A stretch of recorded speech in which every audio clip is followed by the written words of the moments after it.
읽겠습니다. 히브리서 6장 4절에서 8절 말씀 시작. 한 번 빚을 받고 하늘의 은사를 맛보고 성령에 참여한 바 되고 하나님의 선한 말씀과 내세의 능력을 맛보고도 타락한 자들은 다시 새롭게 하여 회개하게 할 수 없나니 이는 그들이 하나님의 아들을 다시 십자가에 못 박아 드러내놓고 욕되게 함이라. 땅이 그 위에 자주 내리는 비를 흡수하여 밭가는 자들이 쓰기에 합당한 채소를 내면 하나님께 복을 받고 만일 가시와 엉겅퀴를 내면 버림을 당하고 저주함에 가까워 그 마지막은 불사름이 되리라. 히브리서 6장 4절에서 8절 말씀은 그 성경에서 해석하기가 가장 어려운 그러한 부분 중에 한 부분입니다.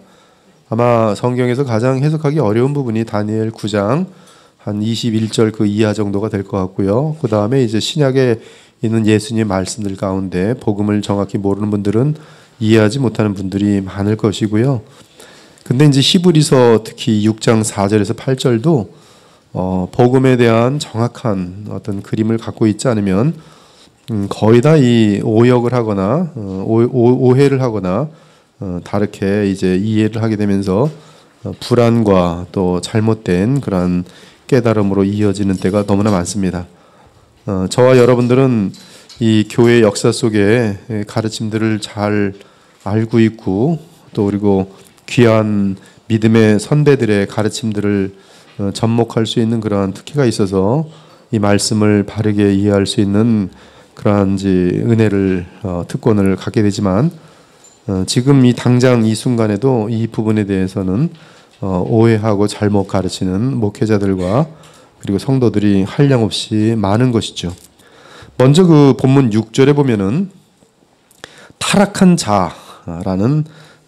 자들이라는 단어가 나와요. 6절 타락한 자들. 영어 성경이 있는 분들은 곧바로 알 텐데요.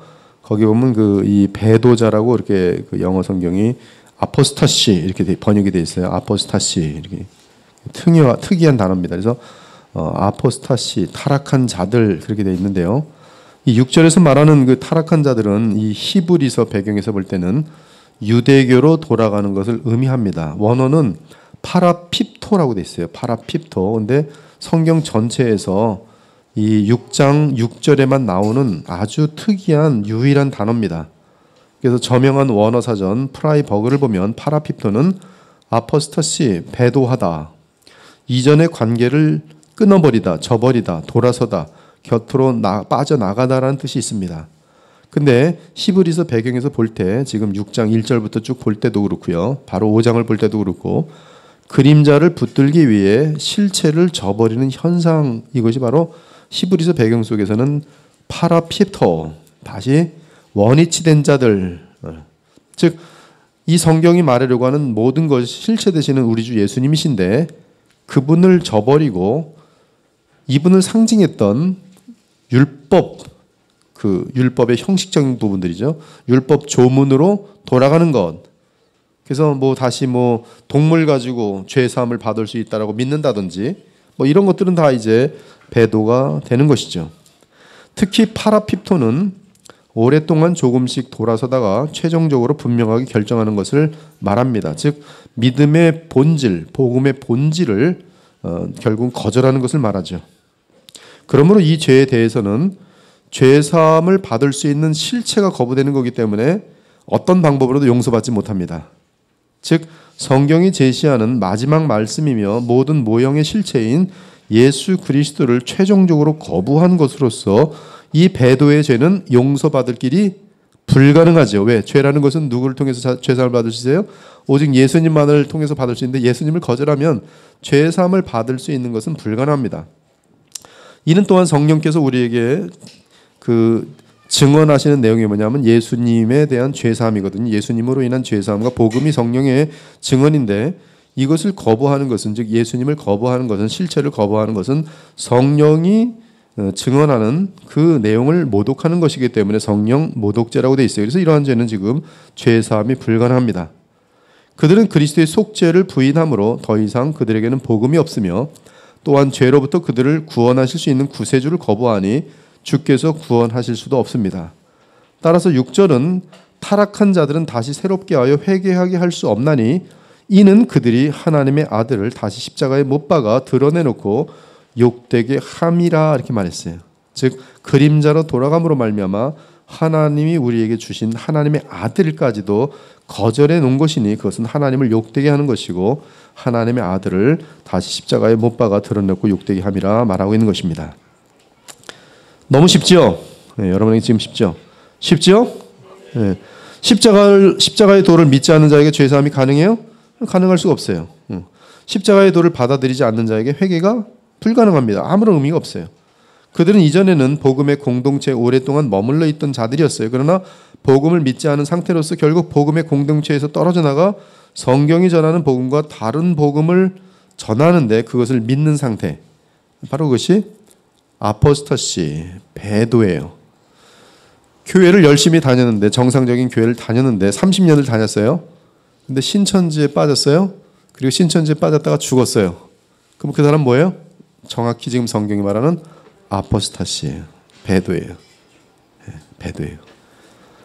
그래서 이단에 빠지면 그 사람은 이단에 빠져서 영원히 나오지 못하면 그 사람은 배도한 사람이에요. 지금 그것이 지금 성경적인 배경이. 기독교를 믿다가 유대교로 가서 유대교에서 죽었어요. 그러면 성경은 그 사람을 배도자로 보는 거예요. 영원히 구원받지 못해요. 자유주의 같은 것들에 물들면 이 복음을 듣는 듯하다가 다시 성경 자체를 부인하게 되면서 예수님의 하나님 아들 되심을 부인하게 되면서 구원을 다시는 얻을 수가 없어요. 배도예요.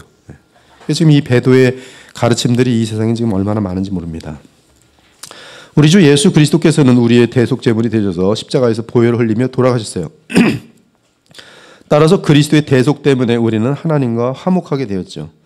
하지만 그리스도에게 등을 돌리고 다시 세상이나 율법 조문의 그림자로 돌아간다면 이는 그리스도를 믿지 않으며 또한 그리스도보다 그것들을 더 사랑하고 믿는다는 뜻입니다. 그러므로 십자가의 대속을 저버린 자들은 실체와 무관하다는 점에서 그리스도를 십자가에 못 박은 유대인들 및 로마 병사들과 다를 바가 없는 것이. 자, 여러분 여기까지 충분히 이해죠? 여기에 대해서 이해하지 못하면 지금 뭔가 좀 문제가 있는 거예요. 자, 근데 이 타락한 자들에 대한 그릇된 해석들이 있어요. 누가 구원을 받지 못하는가? 여기 그 히브리서 6장의 6절 타락한 자들이라는 것은 중죄를 범한 자들이다. 이렇게 또 하는 자들이 있어요. 중죄.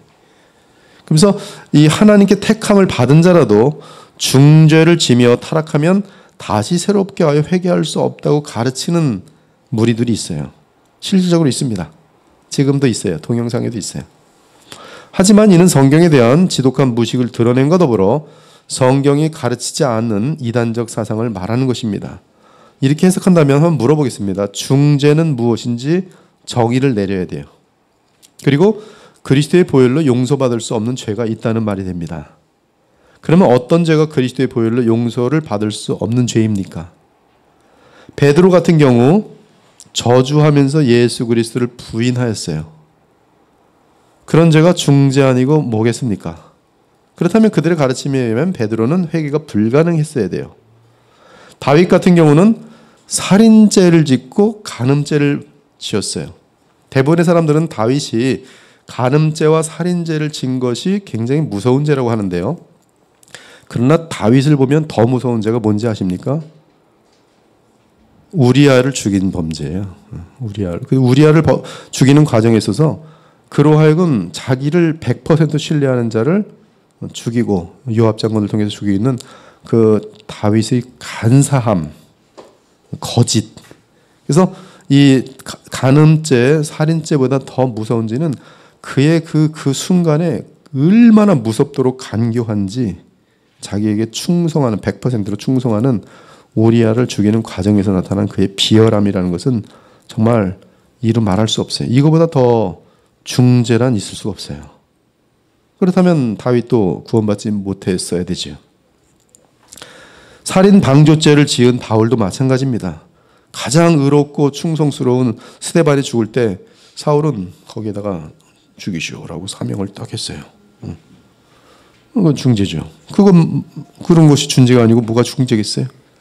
친히 살인죄를 지은 모세 역시 마찬가지예요. 심지어 아브라함의 경우는 자기 살겠다고 아내 생명이 죽든 말든 거짓말을 해댔어요. 그것도 2차례나. 그러나 그들은 전부 하나님의 은혜로 말미암아 다시 새롭게 되어 회개하였어요. 그리고 예수님의 보혈로 말미암아 제사함을 받고 지금 다 천국에 들어가 있습니다. 무엇이 중재이기에 회개가 불가능하다고 말하는 것이 지금 이것은 지금 틀린 가르침이에요. 둘째는 어떤 목사들은 여기 타락한 죄는 반복적인 죄다 그렇게 가르쳐요. 그래서 그렇지만 반복적인 죄는 용서만 받을 수 없다는 거죠. 이 역시 예수께서 7번에 70번이라도 용서하라는 말씀을 이해하지 못한 그러한 내용입니다. 하나님의 사랑의 속성이 무한하다는 것을 전혀 깨닫지 못한 해석이 우리의 죄악 중에 습관적이지 않은 죄가 어디 있습니까? 평생 호흡이 마치는 그날까지 우리 중에 모두가 죄성이 살아서 목사님 아닙니다. 저는 50 그때부터는 죄 한 번도 안 졌어요. 한번 손 들어보세요. 호흡이 마치는 그날까지 우리는 죄를 져요. 감정적으로도 짓고 섭섭한 마음도 짓고 죄를 져요. 반복적이지 않은 게 어때요? 어떤 사람은 이 노여운 마음이 나이가 드시면서 얼마든지 이게 계속 반복적으로 들어가는 거예요. 어쩔 수 없는 거예요. 근데 반복적인 죄는 용서만 받을 수 없다 그러면 도대체 그것은 어떻게 되는 거예요? 구원받지 못한다. 반복적인 죄는 무슨 죄를 반복해야 구원받지 못한다는 뜻인지 정확히 규정도 없고 또 몇 번을 반복해야지 반복적인 죄인지 규정도 없고 이러한 해석들은 복음의 핵심을 망각한 그릇된 해석들입니다. 여기서 말하는 타락은 아포스터시, 배도는 잘 들으세요. 도둑질이나 살인이나 술 취함이나 간음 등의 죄를 말하는 것이 아니라 여기서 타락은 복음적인 관점에서의 타락으로서 새 언약인 복음으로부터 떨어져 나가는 것을 말합니다. 즉 2장 1절이 경고한 그런 사건이 실제로 나타난 현상이에요. 그러므로 우리가 들은 것에 더욱 유념함으로 우리가 흘러 떠내려가지 않도록 함이 마땅함이라. 즉 복음 안에 있다가 서서히 복음에서 멀어져 떠나가더니 이제는 완전히 복음을 왜곡하여 믿거나 복음을 거부하는 것이 아포스터시, 아주 특이한 용어의 타락이라 이 말씀이. 이 타락은 그 상태에서는 다시 새롭게 하여 회개할 수 없게 되는 거예요. 왜? 그 상태는 예수님의 보혈과 십자가를 거부하고 있는 상태이기 때문에 그래요. 그것은 구원을 받을 수가 없어요. 죄사함을 받을 수가 없어요. 그러므로 지금 이 내용은 5장과 6장과 연결되는 부분으로서 그림자냐 아니면 실체냐 무엇을 붙드느냐의 싸움이에요. 5장에서는 실체를 붙들지 못하면 영적 성장이 불가능하다는 것을 분명히 알려줬습니다. 그렇죠? 네, 그렇죠. 연합되지 않으면 성장할 수가 없어요. 6장에서는 심지어 그 실체를 놓치면 뭐가 되는 거예요? 배도가 되는 거예요. 그걸 저버리면 배도가 되는 거예요. 그러므로 결과적으로 기독교를 믿다가 유대교로 돌아가면 그 사람은 주 예수 그리스도를 저버린 사람이에요. 기독교를 믿다가 타종교로 넘어가거나 이단으로 넘어가면 그는 누가 뭐라고 해도 구원받은 그리스도인이 아닙니다. 그리고 그 사람의 죄는 바로 지금 여기서 말하는 타락이에요. 배도예요. 성경 전체에서 볼 때 6절의 타락은 신자의 죄가 아니라 거짓 신자의 죄입니다. 거짓 신자의 죄예요. 이 죄는 예수 그리스도와 그분의 십자가의 공로를 철저하게 왜곡하거나 부인하는 죄입니다. 베드로는 그 무서운 죄를 범한 후에도 참 신자였기 때문에 주 예수께서 그를 찾아오셔서 사도직을 회복시켜 주셨고 그를 용서해 주셨고 나아가 성령께서 그에게 임하여 평생 주의 복음을 위해 살다가 십자가에 거꾸로 달려 순교하였어요. 그러나 동일한 자리에 있었던 사람이 있었는데 누구예요? 가룟 유다예요. 근데 가룟 유다는 자 여러분에게 질문할게요. 처음부터 가짜입니까? 아니면 진짜였는데 가짜가 됐습니까? 네, 처음부터 가짜란 말이에요. 그게 중요한 거예요. 처음부터 가짜가 하나님의 어떤 섭리 가운데 허락이 된 것이죠. 그래서 그런 요한복음 12장에 보면 그는 원래 마귀에 속한 자예요. 처음부터. 즉 거짓 신자 가룟 유다는 다른 제자들처럼 늘 예수님 곁에 있었지만 끝까지 그는 십자가의 은혜를 깨달은 적이 없어요. 그리고 도리어 나중에는 이제 그 정체를 드러내는데 은 30에 예수 그리스도를 팔아 넘기죠. 그는 결국 자살하였다가 그 몸이 바위에 떨어져 창자가 튀어나왔어요. 이는 그의 영혼이 지옥에 떨어졌음을 상징적으로 보여주는 사건입니다. 즉 그는 원래부터 가짜 신자였어요. 따라서 그는 궁극적으로 그리스도 예수님을 저버린 것입니다. 자, 이제 잘 들으세요. 또한 6절의 타락은 개인적인 배도이기도 하지만 의도적인 배도로서 히브리서 배경 속에서 보면 단체적인 죄. 그래서 이 무리가 지금 있어요. 같이 함께 빠져나갑니다. 그리고 이 시대에는 이 죄는 개인적인 죄라기보다 개인적인 죄도 있어요. 즉 좋은 바른 교회에서 떠나서 이단으로 빠지면 그 사람 원래부터가 가짜였어요. 근데 교단적으로 행해집니다. 교단적으로. 따라서 이들이 예수 그리스도를 부인하는 것은 공적으로 나타납니다. 비밀이 아니에요. 즉 드러내놓고 예수 그리스도의 십자가의 대속을 부인합니다. 그러므로 6절의 타락은 거짓 교회를 만들고 운영하는 죄라고 할 수 있어요. 이번 아마 크리스마스 때에도 아마 교회들 중에 어떤 교회는 중두를 불러다가 중두라고 같이 설교하는 교회가 있을 겁니다. 지금 벌써 많아요. 이 사건은 제가 미국에 있을 때도 종종 본 사건입니다. 굉장히 많아요.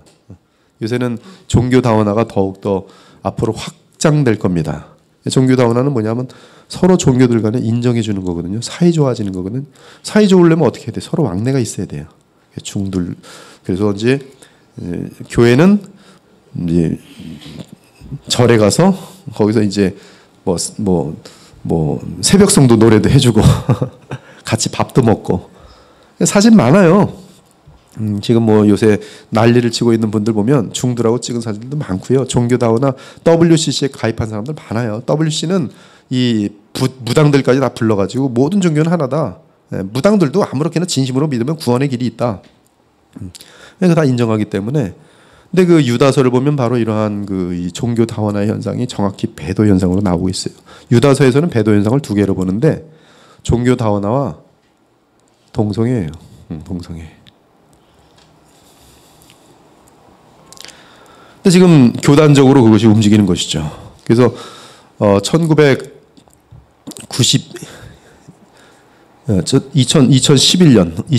5월 11일 아주 역사적인 날이에요. 그 전에는 사실 이제 이 앵글리칸 철치 이제 성공회가 미국에 들어온 교단이 있어요. 이제 그게 그 교단에서는 이제 공식적으로 발표죠. 에피스코펄 처치라고 하는데요. 그 미국 성공회죠. 그 에피스코펄 처치에서는 1997년인가 이제 첫 번째로 주교가 등장해요. 그 주교는 이제 새로운 시대가 열렸다. 동성애를 하나님이 사랑하는 시대가 열렸다. 그래서 온 세상에 이제 크게 광고가 난 적이 있어요. 그 다음에 두 번째는 이제 2011년 5월 11일 전 세계에서 가장 큰 장로교단 PCUSA에서 총회를 거쳐서 동성애는 더 이상 죄가 아니며 그것은 교회가 합법화시키고 동성애자들은 이제 성만찬에 참석할 수 있으며 동성애자들은 이제 목사도 될 수 있고 그것이 합법으로 끝나요. 그 다음에 이제 한 1, 2년 지나면 동성애자들의 결혼을 허락하고 동성애자들의 가정을 허락합니다. 그래서 지금 PCUSA에서는 동성애자들은 아무런 조금도 우리가 일반인들하고 동일한 사람들이기 때문에 그 최고의 총회장까지 다 올라갈 수 있는 자격이 주어져 있어요. 근데 그 교단들 중에 지금 PCUSA는 그렇다 치고 그리스도의 교회 또 감리교회 유나이티드 베프티스트 철치 같은 유나이티드 그 메소디스트 철치 같은 경우 지금 이러한 동성애 같은 것들을 다 지금 허용하는 그런 지금 세계로 흘러가고 있죠. 그러니까 우리처럼 지금 이렇게 저 같은 경우 지금 종교 다원하는 배도다. 동성애 같은 경우 배도의 두 가지 현상 중에 하나다 하면 이제 그들이 볼 때는 뭐라고 부를까요? 저를 근본주의자.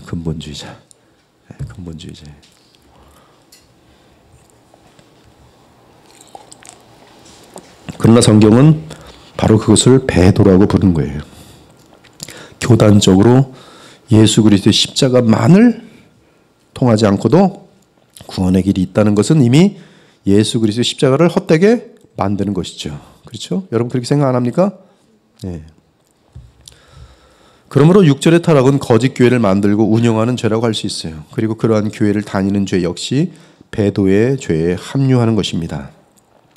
이 데살로니가 후서 2장을 보면은 다 같이 한번 피세요. 예수님께서 재림하실 때 분명히 어떤 현상이 있냐 하면은 이런 것들은 못을 박아 놓으셔야 돼요. 데살로니가 후서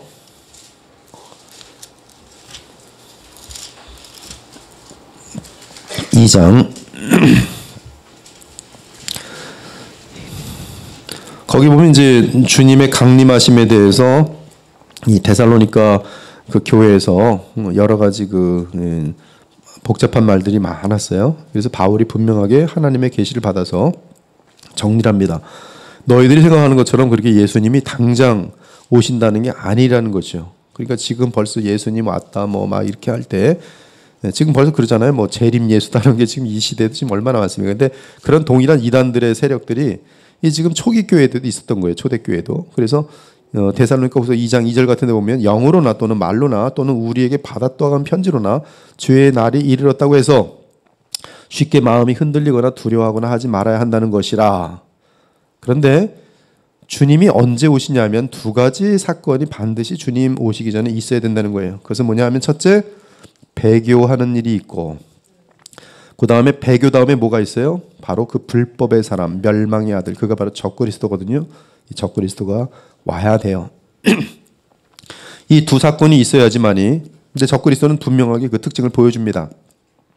그는 예수 그리스도를 대적하는 자, 그래서 안티크라이스트예요. 그리고 자신을 신이라고 불리는 모든 것과 숭배함을 받는 것에 대항하여 그 위에 자기를 높이고 하나님의 성전에 앉아 자기를 하나님이라고 내세우느니라. 7절은 지금 불법의 비밀이 이미 활동하였지만 지금 보면 7절에 그것을 막는 자는 성령으로 보고 있는데 성령께서 하나님 나라와 함께 그것을 지금 꽉 막고 있어서 아직도 복음은 열심히 흥황한 것이죠. 그러나 성령께서 이제 때가 참에 불법의 자가 등장하도록 허락하는데 그 허락하는 사건은 무엇 다음에 오냐 하면 배교하는 다음에 와요. 배교하는 일이 있고 교회에 대대적인 배교가 있고 불법한 자가 나타나는데 불법한 자가 나타나면 8절에 누가 나타나요? 불법한 자가 나타나면 주 예수께서 그 이브의 기운으로 그를 죽이시고 강림하여 나타나심으로 역사는 끝나는 것이. 알겠습니까? 그러니까 적그리스도가 등장하기 전에 어떤 현상이 있어요? 배교가 있어요. 배교. 배교는 뭐예요? 예수 그리스도의 유일성, 예수 그리스도의 중보자로서의 유일한 중보자 되시는 그 기능을 저버리는 거예요. 복음을 무너뜨리는 것이. 그들은 그리스도의 심판대를 두려워하지 아니하며 그들의 주먹을 주 예수 그리스도를 향해 들고 그를 십자가에 못 박으라, 그를 십자가에 못 박으라고 외칠 것입니다. 만일 그들이 힘과 기회만 주어진다면 다시 그리스도 예수를 십자가에 못 박을 것이. 그들의 정체는 참 복음을 전하는 자들 향해 또한 참 복음을 외치는 정상적인 교회를 향해 정치적인 반대 세력을 구성하며 등장할 것입니다. 그러므로 그때가 되면 우리는 배도의 세력을 뚜렷하게 구별할 수 있어요. 그래서 한국 교단적으로도 WC를 지지하는 교단과 반대하는 교단이 정확히 반으로 나눠져 있어요. 그 반으로 나눠진 사건은 신기하게도 1950년에도 그러더니 지금 18년, 17년인가 16년인가 16년 그 부산에서 WC 행사 한국에서 했는데요. 바로 그때도 정확히 또 반으로 나눠져요. WC는 월드 카운슬 오브 처치, 즉 전 세계 교회 연합 그런 운동인데요. 여기에 대한 의견은 지금 교회마다 아주 분명하게 나뉘고 있습니다. 현재 이러한 배도 세력의 주도적인 앞잡이는 가톨릭 교회입니다. 그들은 이 가톨릭 교회는 여러분들이 교회 역사를 조금만 알면 가짜 교회라는 것을 쉽게 알 수 있어요. 왜냐하면 참된 신자들을 아주 고문을 개발해서 가장 극대한 고통을 부어왔고요. 가톨릭은 수천만 명입니다. 600만이 아니라 수천만 명의 그러한 하나님의 사람들을 죽인 앞잡이에요. 그들은 성경이 제시하는 예수 그리스도를 버리고 그들의 교리와 전통으로 만든 거짓 복음을 제시하고 있어요. 그들은 여러분에게 구원의 확신을 갖지 못하게 합니다. 여러분 캐톨릭에 가면은 구원의 확신을 가진 사람 뭐라는 줄 알아요? 나는 예수님 믿고 구원받았습니다. 그럼 캐톨릭에서 뭐라 그래요? 정신 차려. 구원의 확신이라는 게 어디 있어? 구원 확신을 갖는 것 자체가 교만이야. 캐톨릭에서는 뭐가 있어요? 구원의 확신 가질 수 없어요. 구원의 확신 누가 줘요? 교황만이 줄 수 있어요. 세인트라는 칭호를 줄 때만이 그는 하나님 나라 들어갈 수 있는 자격이 주어져요. 성자. 그래서 그들의 입었던 옷이나 그들이 남겨놓은 이빨이나 이런 것들을 렐릭스, 그들의 어떤 성체라고 하는데요. 그 성스러운 어떤 유물이라고 하는데 거기에는 막 잉여 은혜들이 넘쳐서 그것들을 가지고 만지기만 해도 예수님의 은혜, 그들의 거룩한 삶의 은혜들을 전가받을 수 있다고 믿는 거예요. 그래서 그런 것들을 모아놓고 교회를 세우는 거예요. 그래서 그 세인트 누구누구, 세인트 뭐 막스의 교회다 그러면 그 밑에는 그 보통 막스의 그 어떤 유물들이 있는 때가 많이 있어요. 근데 그들은 지금 그 구원의 확신에 대해서는 아무도 알 수 없는 것이죠. 오직 교황청에서 선포된 사람은 충분히 모든 사람들이 인정할 만한 아주 지극히 깨끗한 의로운 삶을 살았기 때문에 천국에 들어갔다고 보지만 나머지는 다 어디 있어요? 다 연옥에 있어요. 대부분의 사람들은. 그리고 대죄를 지은 사람들은 다 지옥에 가 있어요. 살인죄, 무슨 우리가 용납할 수 없는 천인 공로할 죄들은 다 지옥 가 있어요. 그러나 그 중간 되는 대부분의 사람들은 연옥에 다 가 있어요. 연옥에 가서 어떤 사람은 수천 년 동안 고통을 당할 거고 어떤 사람은 그래도 많이 앞질러 있으니까 조금만 받고 이제 천국에 들어갈 거예요. 연옥에 가 있는 사람들이 이 땅에 있는 사람들이 막 기도해 주면 되는 거예요. 그러면 연옥에 있는 사람이 한 칸씩 계속 올라갈 수가 있어요. 그래서 이 땅에도 죽은 자를 위한 기도를 하는 거예요. 그리고 성자들은 자기는 천국 가 있으니까 지금 남아 도는 거죠. 그래서 서플러스 그레이스라고 하는데 서플러스 그레이스를 달라고 성자들에게 기도할 수 있는 거예요. 바울이요, 베드로요, 은혜를 부어주셔서.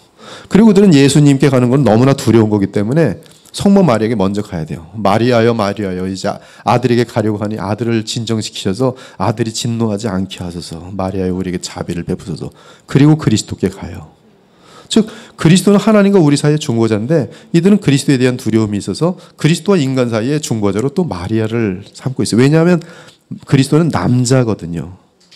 근데 마리아는 여자거든요. 엄마 마리아. 엄마 마리아에 대한 것이 이제 부상돼서 하나님 어머니예요. 이 하나님의 교회는 지금 보면 그 말 같지도 않은 말을 하는데 되게 신기해요. 이 사람도 삼위일체를 믿는다 그러더니 그 다음에 보면 아버지 하나님만을 믿고 양태론을 얘기하더니 그다음 엄마 하나님을 믿더라고. 그래서 가족을 얘기를 해요. 근데 가족에 대한 그 신론은 가톨릭에 이미 들어있어요. 그래서 이 마리아는 어머니 마리아지만 또한 하나님의 아내지만 또 이 백성들 향해서는 어머니 하나님이. 그래서 사위일체를 그들은 주장하는 자리 같죠. 그래서 옛날에 테레사 수녀가 죽을 때 이 여성 운동권자들이 전 세계적으로 이 사인을 다 받아가지고 수백만의 사인을 받아서 교황청에 올렸어요. 그것은 그 뉴스 위클리하고 그 다음에 타임즈에 나왔던 내용들인데요. 교황청에서는 지금 그걸 거부함으로 말미암아 이게 공식화되지는 않았지만 하나님 어머니까지 포함된 사위일체에 대한. 근데 지금은 제가 그래서 카톨릭에서 나온 팜플렛을 어느 날 봤어요. 근데 패밀리 오브 갓이 정확히 가르쳐지더라고. 패밀리 오브 갓. 하나님은 가족이라는 거예요. 신기해요. 하나님의 교회는 아주 굉장히 강할 정도로 안상한 교회 이단이 카톨릭을 비난하는데 거꾸로 또 자기네들도 하나님의 가족성을 또 얘기를 해요. 이거 그들이 본따서 엉망진창입니다. 엉망진창이. 아무튼 그들은 이러한 어떤 이 교황청이 가장 높기 때문에 성경이 얘기하는 것과는 또 무관해요. 요새는 이게 가짜 뉴스인지 뭔지 모르겠지만 별소리도 하도 많이 돌아서요. 교황이 별 얘기를 다 한다는데 또 이런 것들도 또 잘못 얘기하면 그 가짜 뉴스라서 요새는 함부로 얘기할 수 없는 것 같아요. 아무튼 그러나 이제 기독교 역사 속에 있었던 진짜 뉴스에 의하면은 이 카톨릭이라는 것은 철저하게 거짓 복음을 만들어서 전 세계를 속이고 있는 그런 집단이라고 보면 되겠어요. 이것이 바로 배도의 전형적인 실제입니다. 아무튼 예수 그리스도를 부인한 상태로는 그 어떤 죄에 대한 회개도 불가능합니다. 회개는 죄 사함을 전제로 하는 것인데 죄를 사할 수 있는 실체가 있어야 죄 사함을 받을 수 있지 않겠습니까? 가톨릭에서 회개해요. 그렇죠? 지난번에 죄를 짓습니다. 그리고 회개도 누구에게 삽니까? 그들은 신부에게 가서 해야 돼요. 그렇죠? 그 외성사라고 해서.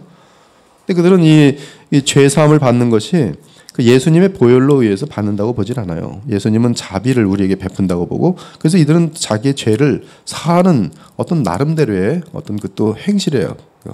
뭐냐면 그래서 헌금을 더 이 죄 때문에 더 내야 된다든지, 그래서 그것을 그 감가시키는 거기에 대한 보상하는 그러한 이 어떤 그런 규제를 이 사제로부터 받게 되죠. 당신 마음이 너무 무겁군요. 그러면 요번에 좀 이렇게 세인트들 좀 방문해서 순례 여행을 좀 다녀오십시오.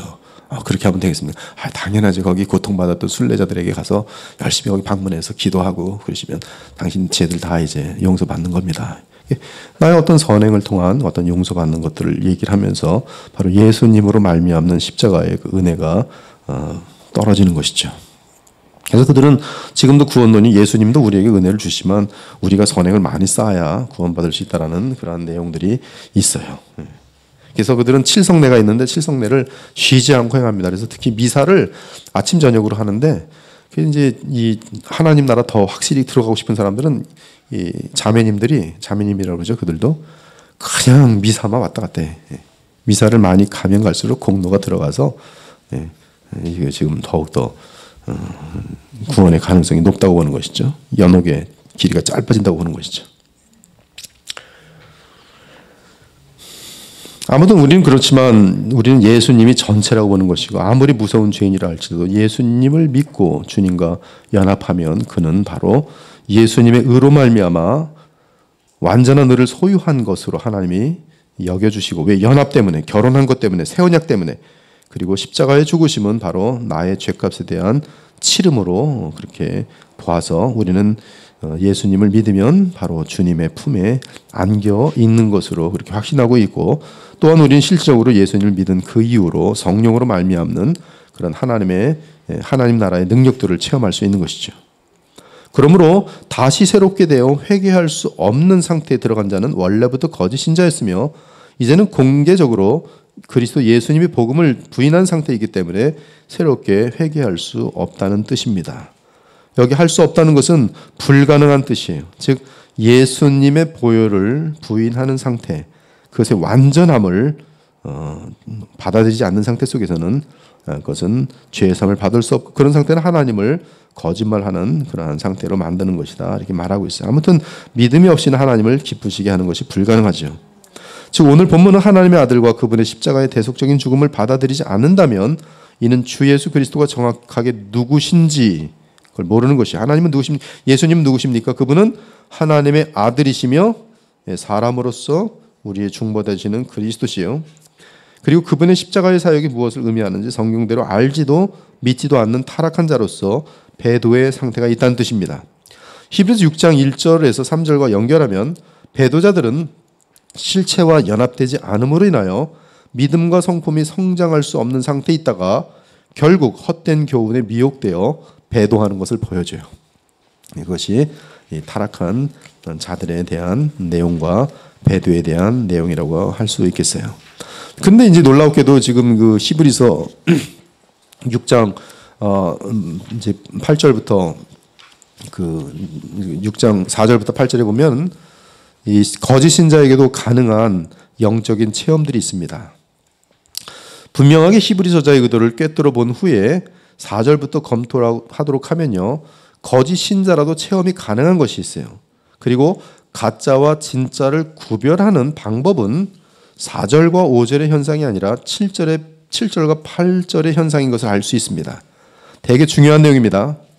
가짜들도 가능한 것, 즉 그 시몬 마구스에게도 가능한 것, 또 예를 들어서 가룟 유다에게 가능한 것, 그것들과 오직 참신자들에게 가능한 것을 우리가 분명하게 볼 수 있습니다. 그래서 오늘 이 내용은 나는 진짜인가 가짜인가도 판별하는 내용이 되겠어요. 지금 여기 앉아 계신 분들이 나는 진짜인가 가짜인가를 판별할 수도 있어요.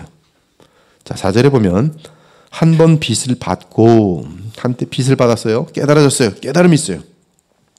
예수 그리스도가 지적으로 깨달아졌다는 뜻입니다. 그러나 믿는 것은 아니에요. 믿는 것은 그리스도와의 연합을 의미하는데요. 믿는 것은 거듭남의 증거입니다.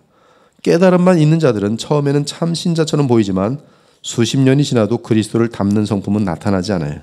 그 이유는 거듭난 생명이 없기 때문이며 그리스도의 생수를 마시지 못하기 때문입니다. 한 번 빚을 받고 제가 볼 때는 구원파 같은 경우 빚을 받아요. 상당히 많은 부분에서 깊은 통찰력이 있어요. 그러나 그들은 이단이 가짜들입니다. 예수님의 씨 뿌리는 비유를 보면 흙이 얇은 돌밭이 나옵니다. 그 돌밭은 복음의 씨앗을 받아 즉시 기쁨으로 받지만 그 속에 뿌리가 없어 잠시 견디다가 말씀으로 말미암아 환난이나 박해가 있을 때는 곧 넘어지는 자예요. 이단 중에는 깨달음으로 구원받는다는 이단이 있어요. 이것이 바로 구원파지요. 구원파 만나면 깨달음으로 구원받는다는 걸 굉장히 강조해요. 깨달음 그래요. 그러나 우리는 무엇으로 구원받아요? 믿음으로 구원받아요. 그러한 이단은 겉모양은 기독교 같지만 거짓 기독교이며 복음을 아는 것 같지만 그 실체에 접한 적은 단 한 번도 없는 집단입니다. 나아가 경건의 모양은 있으나 경건의 능력은 부인하는 자들이.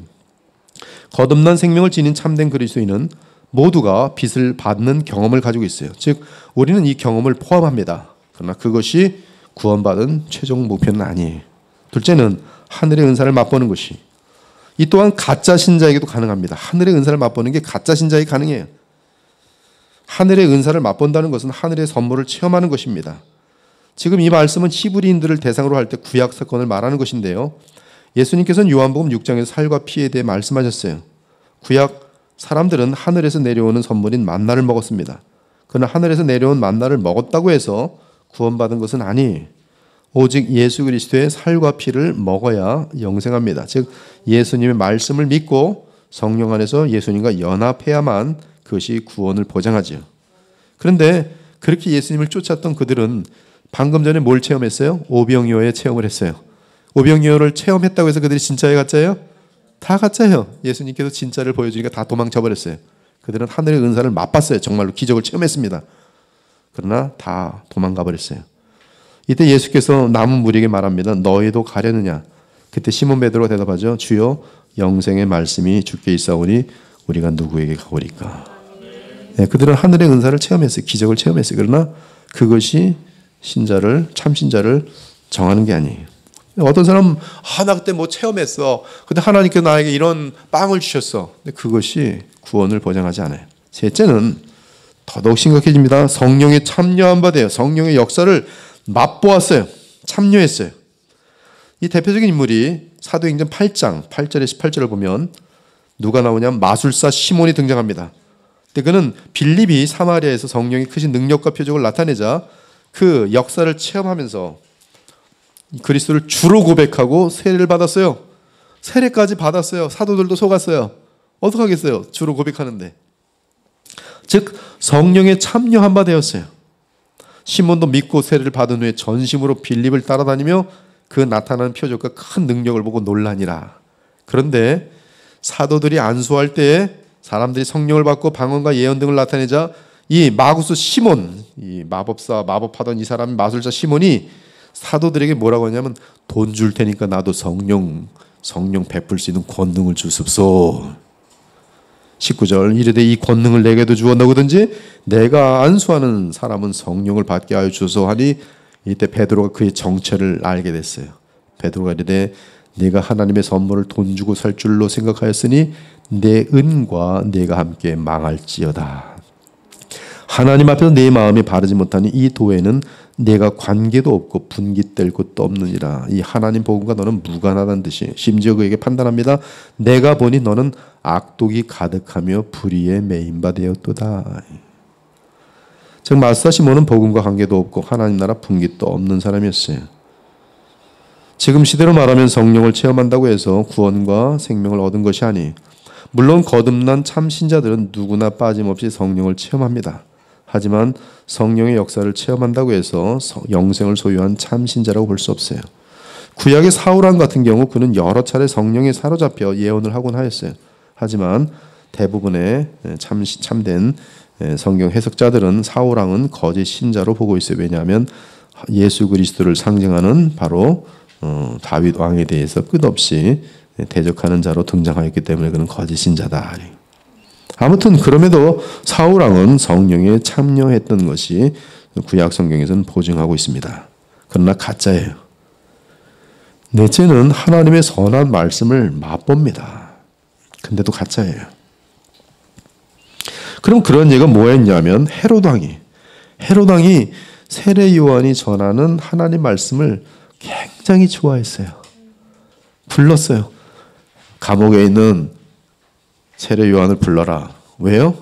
세례 요한이 나오면 헤롯 왕에게 하나님 말씀을 했어요. 그렇지.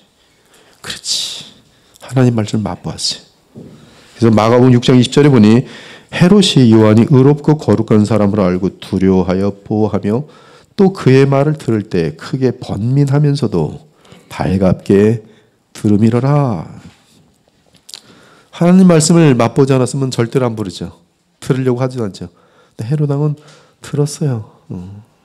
맞는 말이야. 근데 헤롯 왕은 회개하지 않았으며 나아가 세례 요한의 목을 칼로 베는 큰 죄악을 더합니다. 네, 가짜예요. 또 심지어 사도행전을 보면 벨릭스 총독이 있는데 그는 하나님의 말씀을 수차례 맛봐요. 근데 수차례 맛보면서 벨릭스에게 더 큰 건 뭐냐면 이 바울이 지금 나한테 이게 뭐라 그러죠? 돈을 건네주는 건 뭐라 그래? 뇌물 줄 때가 됐는데 왜 안 주지? 그러면서 계속 부르는데 바울의 말은 또 재미있게 들은 거예요. 수일 후에 벨릭스가 그 안에 유대 여자 두루실라와 함께 와서 바울을 불러 그리스도 예수의 믿는 도를 듣거늘 또 바울에게서 돈을 받을까 바라는 거로 더 자주 불러 같이 이야기하더라. 예, 겸해 있어요. 자주 불러서 하나님 말씀도 듣고 그렇지. 얘가 왜 뇌물을 안 주지? 오늘도 그냥 가네. 다음에 또 불러야겠다. 부르는 건 두 개예요. 말씀도 듣고 돈도 또 뇌물 혹시 줄까 해서. 총독 벨릭스. 그러나 벨릭스는 결국 회개하지 않았고 예수 그리스도를 믿지 않았어요. 내세의 능력을 맛보고서도 가짜예요. 누가 있어요? 거짓 선지자 발람. 발람의 경우는 구약 시대에서 내세의 역사를 맛보았어요. 민수기 24장 16절에 보면 발람 선지자가 하나님이 이 예언을 하지 말라는데 이 발락을 축복하려고 막 그러잖아요. 모압 왕 발락을 축복하려고 할 때 하나님께 다 막으시는데 발람은 그래서 결국 억지로 내세의 능력을 맛보며 즉 내세의 장래가 어떤 일이 발생할지를 알면서 그것을 예언해줘요. 그래서 거기에 보면 아주 엄청난 예언을 합니다. 하나님의 말씀을 듣는 자가 말하며 지극히 높으신 자의 지식을 아는 자 전능자의 환상을 보는 자 엎드려 눈을 뜬 자가 말하기를 누구예요? 자기 자신이죠. 내가 그를 보아도 이때 일이 아니면 내가 그를 바라보아도 가까운 일이 아니오다. 한 별이 야곱에게서 나오며 한 규가 이스라엘에게서 일어나서 모압을 이쪽에서 저쪽까지 쳐서 무찌르고 또 셋의 자식들을 다 멸하려다.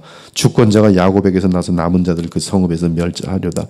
하나님이 원하시는 그대로 예언을 하고 있는 발람이에요. 발람은 성경 전체에서 거짓 선자의 대명사예요. 거짓 선자의 대명사. 왜? 그는 발락에게 가서 뭐라 그래요? 내가 이번에 예언을 하나님 막으셔도 못했지만 내게 돈만 주면 저 이스라엘 멸망시키는 방법을 알려주겠어. 그게 뭐요? 잔치를 베풀어서 바알신들을 열심히 하는 것을 하되 지금 그 여창들을 풀어가지고 저 이스라엘 남자들 초청하시오. 그럼 저 남자들이 지금 굶주려 있어서 다 여기 몰려와서 이 바알신들에게 무릎을 꿇을 것입니다. 그래서 하나님께서 정말 그 사건은 발생했고 하나님은 그래서 이스라엘을 진노할 수밖에 없었어요. 그걸 알려준 사람이 누구예요? 발람이. 발람. 왜? 돈 때문에. 가짜예요. 내세 능력을 맛보거든. 그러면 참신자를 어떻게 할 수 있는가? 자, 참신자는 하나님의 실체이신 예수 그리스도와 연합되어 영적인 성장이 나타내는 자들이 참신자예요. 즉 연합되어 있는 거예요. 요한복음 15장에 보면 연합돼서 열매를 맺을 수밖에 없는 사람들이 참신자예요. 7절과 8절은 가짜와 진짜를 구별하는 근의 공식입니다. 다른 것들은 헷갈려요. 그러나 이것은 100% 맞는 근의 공식이에요. 땅이 그 위에 자주 내리는 비를 흡수하여 밭가는 자들이 쓰기에 합당한 채소를 내면 하나님께 복을 받고 만일 가시와 엉겅퀴를 내면 버림을 당하고 저주함에 가까워 그 마지막은 불사람이 되리라. 자주 내리는 비를 흡수하여 주 예수님께 열매를 맺혀드리는 참성도는 하나님께서 예비하신 온갖 종류의 복을 누리며 마침내 영원한 기업을 얻게 되지만 그리고 그들은 믿음으로 끝까지 그리스도 예수와 연합한 가운데 배도하지 않고 성숙한 신앙으로 나아가면서 그리스도의 형상을 담지만 사탄과 죄의 합작품인 가시와 엉겅퀴를 내는 땅은 가짜예요. 가시와 엉겅퀴를 낸다는 것은 영적인 성장은커녕 독초와 못된 열매를 내는 것을 의미하죠. 잡초, 독초, 못된 열매를 내는 것이 어디서? 주님의 땅에서. 교회 내에서. 이는 새 언약에 대해 배도함을 뜻합니다. 심지어 하나님의 복음을 거부함으로. 그래서 가짜들은 반드시 그 정체를 드러낼 것인데 그 정체는 다름 아닌 농부가 원하는 열매가 아닌 저주스러운 가시와 엉겅퀴를 내는 것이에요. 누구를 향하여? 교회를 향하여. 그래서 참교회와 복음을 찌르고 방해하고 가로막는 열매로서 원수 마귀가 불신의 마음과 함께 역사하여 만든 열매예요. 그러므로 참교회를 핍박하고 참교회를 허무는 그러한 열매를 낸다면 그것은 가짜죠. 아까 말한 것처럼 동성연애 또 무슨 모든 종교의 구원이 있다 이러한 것들로 믿으면서 이제 하나님의 복음을 무너뜨리는 그러한 사람들이 있다면 가짜들이죠. 복잡하게 만들고 또 근본적으로 이단 신천지 같은 경우 들어오면 뭐 하겠어요? 여기 만약에 신천지가 하나 들어와 있다 뭐 하겠습니까? 여기 앉아서 가만히 있다가 착한 척하면서 이제 하나씩 포섭하겠죠. 그래가지고 넘겨드리겠죠. 가짜예요. 들통나면 어떻게 돼요? 떠나죠. 정확히 가짜입니다. 즉 열매가 하나님을 기쁘시게 하고 하나님 나라를 세우고 복음을 세우면 진짜요. 그러나 하나님의 나라를 이상하게 회파시키고 명분이 뭐든 간에 그렇죠. 이유가 뭐든 간에 그가 가르치는 내용에 의해서 예수님의 영광이 땅바닥에 떨어지고 예수님의 십자가의 그 은혜가 점점 희석된다면 그것은 가짜죠.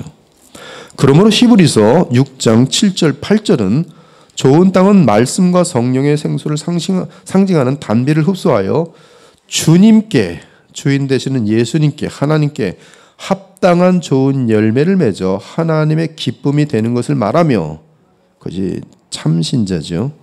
그러나 거짓 신자 나쁜 땅은 거짓 신자로서 나쁜 열매를 맺어 하나님의 심판을 받는 것을 나타내요. 동일한 내용이 예수님께서 마태복음 7장에서 가르쳤다는 것이죠. 여기는 교훈에 대한 얘기, 즉 참된 진리냐 거짓 진리냐에 대한 얘기를 하는데 동일한 내용을 합니다. 거짓 선자가 뭐예요? 선자 역할을 하는데 하나님의 나라를 세우는 거예요? 무너뜨리는 거예요? 무너뜨리는 거예요. 그래서 거짓 선자들을 삼가라. 양의 옷을 입고 너희에게 나오나 가짜의 진짜예요? 양의 옷을 입었지만 가짜죠. 노력질하는 일이라. 근데 그들을 어떻게 알아요? 그들의 열매로 그들을 알지니. 그 열매는 뭐예요? 하나님의 나라를 무너뜨리고 하나님의 복음을 희석시키는 것이죠. 그들의 열매로 그들을 알지니 가시나무에서 포도를 또는 엉겅퀴에서 무화과를 따겠느냐.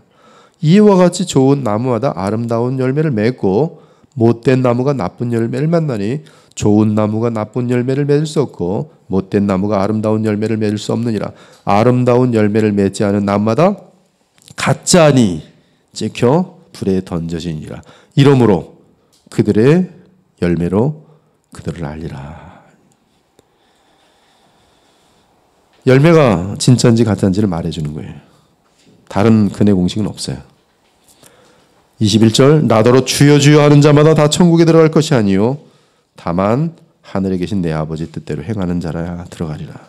그날에 많은 사람이 나더러 이르되 주여 주여 우리가 주의 이름으로 선지자 노릇하며 주의 이름으로 귀신을 쫓아내며 주의 이름으로 많은 권능을 행하지 아니하였나이까 하리니 그때 내가 그들에게 밝히 말하되 내가 너희를 도무지 알지 못하니 뭐라고요? 불법을 행하는 자들아 내게서 떠나가라. 즉 하나님의 나라를 훼손시키는 그러한 복음을 훼손시키는 그러한 내용을 불법이라고 지금 말씀하고 있어요.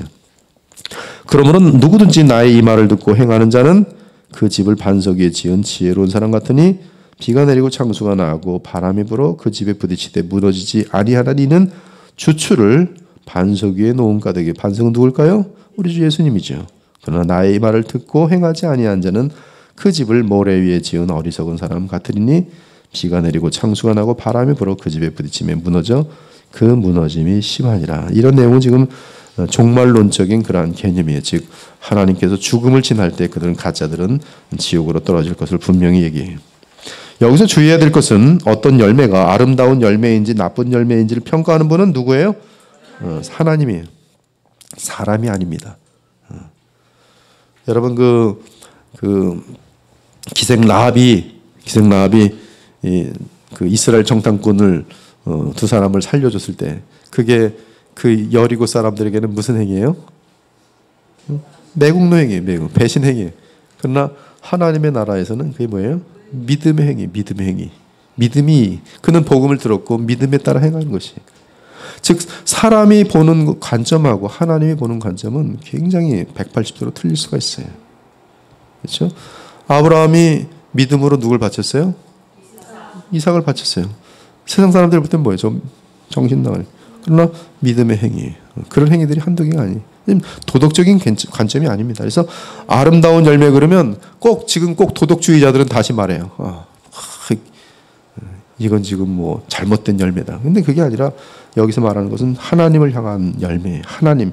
그래서 히브리서 계속 말하는 게 누구에게 기쁨이 되면 하나님께 기쁨이 되면 하나님께 좋은 열매를 맺어드리면 예수님께 좋은 열매를 맺어드리면 즉 인본주의 관점에서 볼 때 좋은 열매는 하나님께 나쁜 열매일 수 있고 하나님이 보실 때 좋은 열매는 인본주의 관점에서 볼 때 나쁜 열매일 수 있어요. 그러나 참된 진짜 신자는 누구에게 기쁨이 되는 거예요? 예수님과 하나님께 좋은 열매를 맺어드려서 기쁨이 되는 거예요. 그래서 그 열매는 좋은 나무는 좋은 가지는 반드시 그리스도와 연합한 가운데 생명의 성령의 생수를 흡수하여 하나님께 하나님 나라에 유익한 열매를 맺는 것인데 바로 이들이 진짜라는 것이 그러나 가짜는 그렇게 할 수 없다는 것이.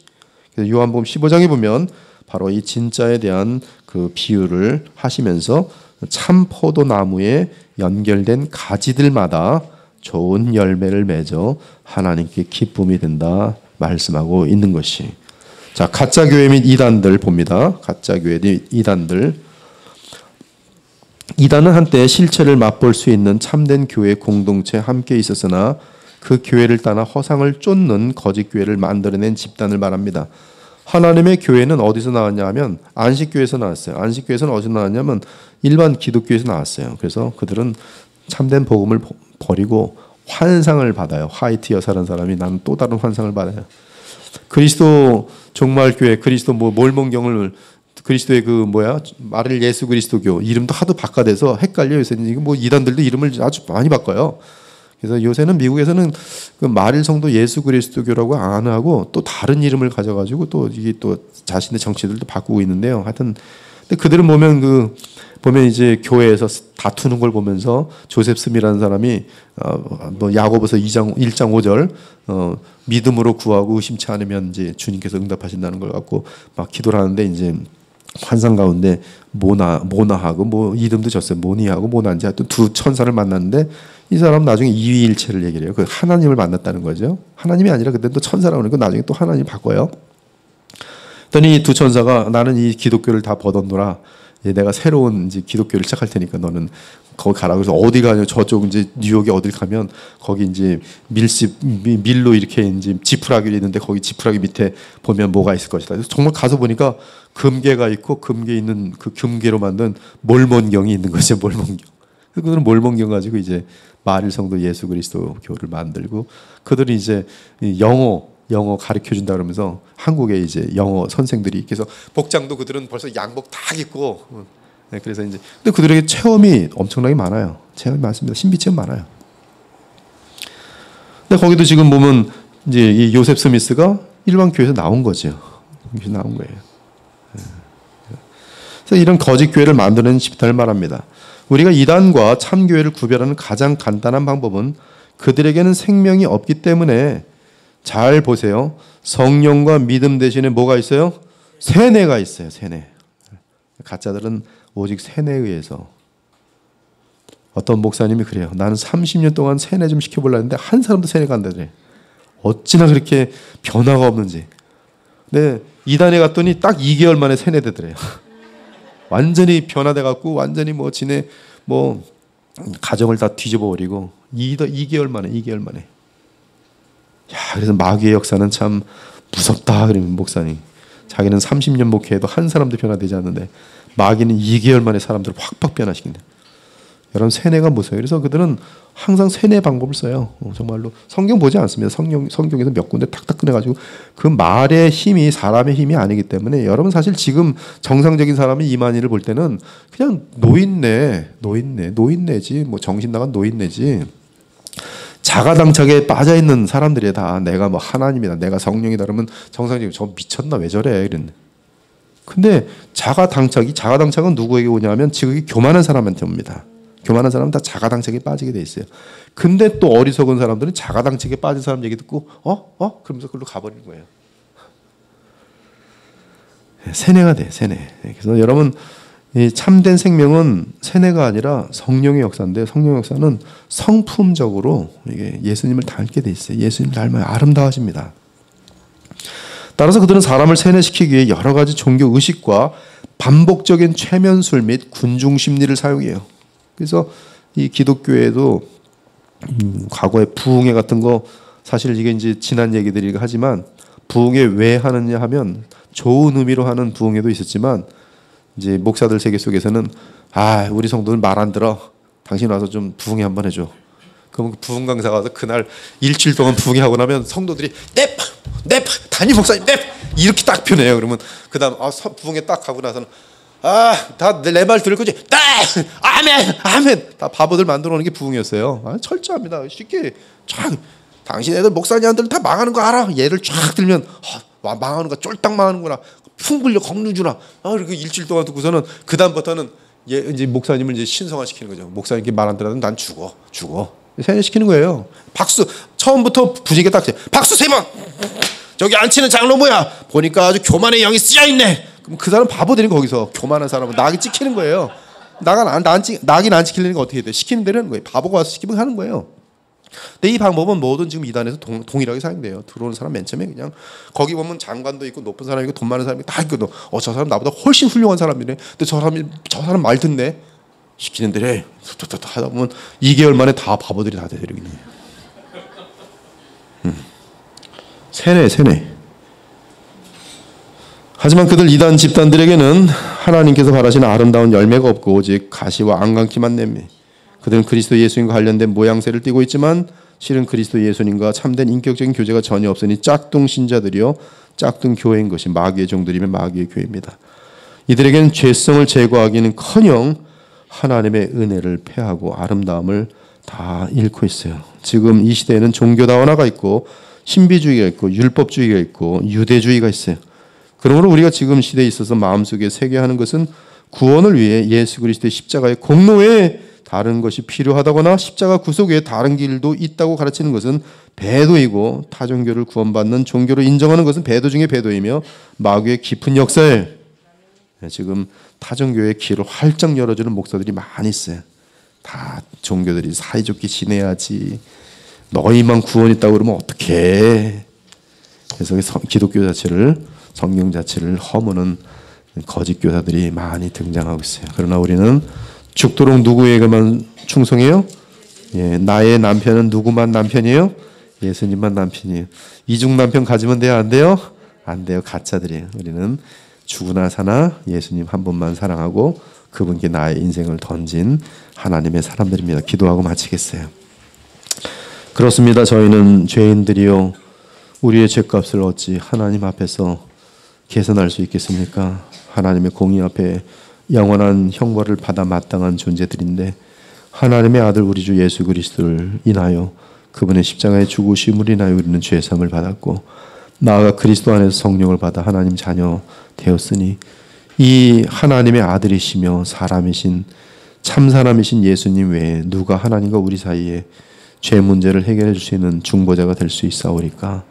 그러나 우리가 복음에 대해서 조금이라도 방심하고 연약해질 때 우리의 귀는 우리의 사역에 속아서 또 헛된 속임수에 속을 때가 너무나 많은데 긍휼히 여겨주시고 저희들로 하여금 믿음의 선조들의 귀한 가르침들을 계속 유지해 나가고 또한 믿음의 선조들이 남겨둔 신앙 고백들을 마음속에 새기고 또 힘써 하나님의 말씀 성경을 정말 닳도록 읽고 외우고 마음속에 새기면서 이 시대에 하나님이 기뻐하시는 참된 주의 백성으로 남기를 간절히 소원하고 원합니다.